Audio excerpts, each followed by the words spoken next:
నేను అడుగుతున్నా మిమ్మల్ని, మేము చేసిన పథకాలన్నీ ఆగిపోయినాయని. ఏ పథకం ఆగిపోయిందని నేను అడుగుతున్నా. రైతు బంధు ఆగిపోయిందా? షాదీ ముబారక్ ఆగిపోయిందా? కళ్యాణ లక్ష్మి ఆగిపోయిందా? ఫీజు రియంబర్స్మెంట్ ఆగిపోయిందా? ఆరోగ్యశ్రీ ఆగిపోయిందా? ఉచిత కరెంట్ ఆగిపోయిందా?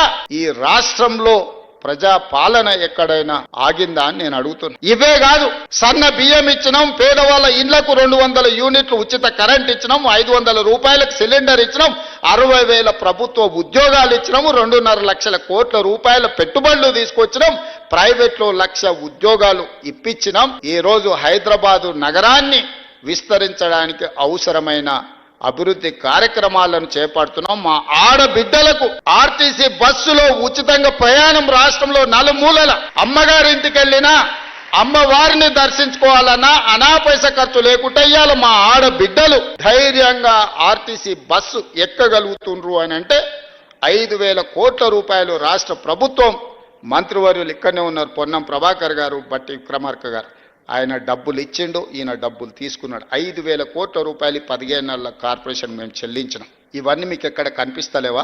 కనిపించకపోయే అవకాశం ఉంది. ఎందుకంటే మీరు సభకే రారు కదా, మీరు సమస్యల గురించి తెలుసుకోరు కదా, సంక్షేమం గురించి మీకు అర్థమే కాదు కదా, మీకు తెలియకపోవడానికి అవకాశం లేదు, తెలుసుకోవడానికి అవకాశం లేదనేది నేను సంపూర్ణంగా నమ్ముతున్నా. మీరు ఏ మత్తులో జోగుతున్నారో అది మీకే తెలవాలి, నేను అనదలుచుకోలేదు. మరి ఏ బాధ్యత లేని మీరు మమ్మల్ని కడుపు నిండా విషం పెట్టుకొని విద్వేషపూరితమైన ప్రసంగం చేయడం ద్వారా ప్రజల మధ్యలో చిచ్చు పెట్టాలనే ప్రయత్నం ఈ తెలంగాణ రాష్ట్రానికి మంచిదా అని నేను అడుగుతున్నా.